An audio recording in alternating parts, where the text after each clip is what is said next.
Hello दोस्तों, कैसे हो आप सब। मैं आशा करती हूँ कि आप सब अच्छे होंगे। अगर आप हमारे चैनल में नए हो तो कृपया हमें लाइक सब्सक्राइब करके हमें सपोर्ट कीजिए। कॉलेज में कैंपस प्लेसमेंट हो जाने के बाद मेरी नौकरी दिल्ली में ही लग गई थी। पापा और मम्मी भी बहुत ज्यादा खुश थे। हम लोग दिल्ली में ही रहते हैं। पापा के कपड़ों का कारोबार है, वह काफी वर्षों से यह काम कर रहे हैं। मुझे भी इस बात की बड़ी खुशी है। पापा ने हमेशा मेरा सपोर्ट किया है। उन्होंने मुझे कभी भी किसी चीज की कोई कमी महसूस नहीं होने दी। जब घर की आर्थिक स्थिति ठीक नहीं थी, उस समय भी उन्होंने मेरी पढ़ाई में कभी भी कोई कमी नहीं होने दी। और अब मेरी जिंदगी में सब कुछ अच्छे से चलने लगा है। मेरी जॉब भी लग चुकी है। पापा का बिजनेस भी बहुत ही अच्छे से चल रहा है।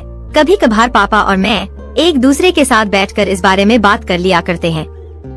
भैया की जिंदगी में कुछ ठीक नहीं चल रहा था, क्योंकि भैया के डिवोर्स हो जाने के बाद वह पूरी तरीके से टूट चुके थे। मैंने कभी भी यह सोचा नहीं था भैया का डिवोर्स हो जाएगा, लेकिन भाभी और भैया के बीच के बढ़ते झगड़ों की वजह से घर का माहौल भी खराब होने लगा था और उन दोनों के डिवोर्स की नौबत आ चुकी थी। पापा ने कई बार भैया को समझाने की कोशिश की थी, लेकिन भैया इस बात को नहीं माने। भैया और भाभी ने डिवोर्स लेने का फैसला कर लिया था। वह दोनों अलग रहते हैं। भैया बहुत ज्यादा परेशान रहने लगे थे। उनकी नौकरी पर भी इस बात का असर होने लगा था। भैया ने अपनी जॉब से रिजाइन दे दिया था। भैया अपनी जॉब से रिजाइन देने के बाद बहुत ज्यादा परेशान रहने लगे थे। उनकी परेशानी दिन ब दिन बढ़ती ही जा रही थी। उनकी परेशानी का कारण सिर्फ और सिर्फ यही था, वह भाभी से अलग हो चुके थे। पापा चाहते थे कि वह दूसरी शादी कर ले, लेकिन भैया इस बात के लिए बिल्कुल भी तैयार नहीं थे। भैया ने साफ तौर पर मना कर दिया था। वह कहने लगे, मैं दूसरी शादी करने के लिए बिल्कुल भी इस पक्ष में नहीं हूँ। वह दूसरी शादी करने के लिए तैयार नहीं थे। हम दोनों की जिंदगी काफी ज्यादा बदल चुकी थी। भाभी की जिंदगी भी बहुत ज्यादा बदल चुकी थी। सब लोगों ने उन दोनों को समझाने की कोशिश की थी, लेकिन अब कोई फायदा नहीं था, क्योंकि वह दोनों अलग ही रहने लगे थे और उन दोनों की जिंदगी में बहुत ज्यादा बदलाव आने लगा था।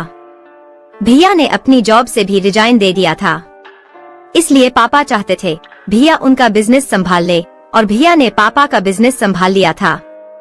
वह बहुत अच्छे से काम कर रहे थे। सब कुछ बहुत ही अच्छे से चल रहा था। भैया की जिंदगी में पहले जैसी खुशियाँ वापस लौट चुकी थी और भैया इस बात से बड़े खुश थे। जिस तरीके से उनकी जिंदगी में खुशियाँ लौट चुकी थी, भैया की जिंदगी में अब सब कुछ ठीक से चलने लगा था।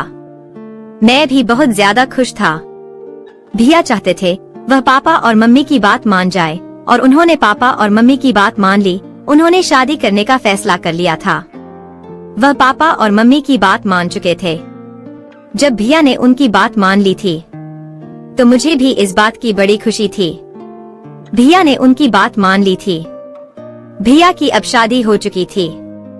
भैया शादी करने के बाद अपनी जिंदगी में आगे बढ़ने की कोशिश कर रहे थे और उनकी जिंदगी अच्छे से चलने लगी थी। वह बहुत ही ज्यादा खुश थे। जिस तरीके से उनकी जिंदगी में खुशियाँ वापस लौट चुकी थी, भैया ने पापा के बिजनेस को भी आगे बढ़ा दिया था। वह लोग बड़े ही खुश थे। जिस तरीके से भैया की जिंदगी अच्छे से चल रही थी, मुझे इस बात की बड़ी खुशी थी। भैया की जिंदगी अच्छे से चलने लगी थी। एक दिन मैं अपने ऑफिस से घर लौट रहा था। उस दिन मुझे घर आने में देर हो गई थी।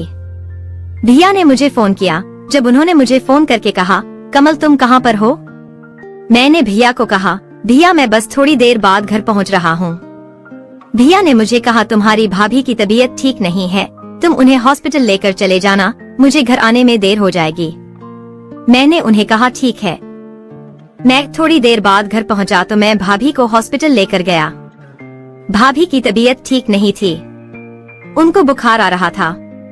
डॉक्टर ने उन्हें कुछ दवाइयां दी थी। मैं भाभी को घर ले आया था।